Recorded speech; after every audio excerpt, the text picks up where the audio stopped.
This is the story of the greatest American before there was an America.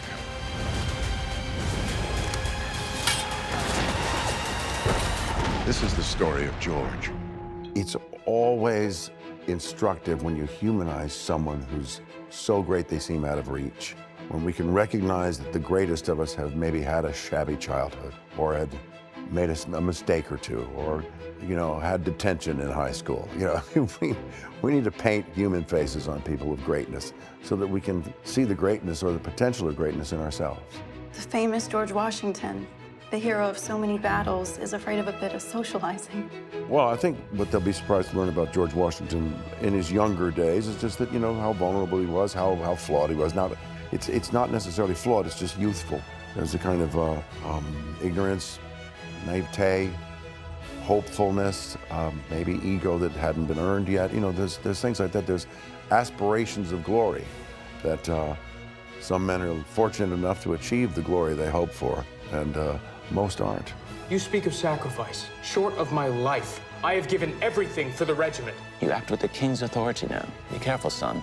But George was, George credits God with a lot of what happened. He says that if anybody thinks that the success of the American Revolution had no providential influence, they're crazy. Because things happened that just, it wasn't rational to believe they could have won, and yet they did. And his steadfastness, his belief in the ideal of freedom for this country was almost an individual act of courage and strength. We cannot allow the French to encroach upon our territories unopposed. I couldn't agree more, sir. Men, ready yourselves, the enemy are here! My family had an abiding love of this country. We celebrated 4th of July and Christmas.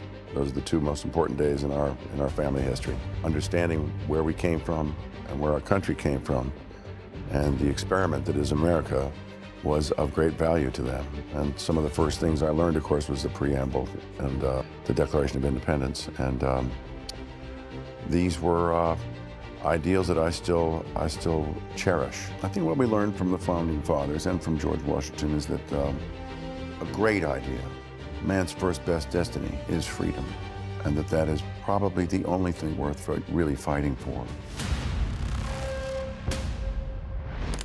George, Rise of a Revolutionary, streaming now on Fox Nation.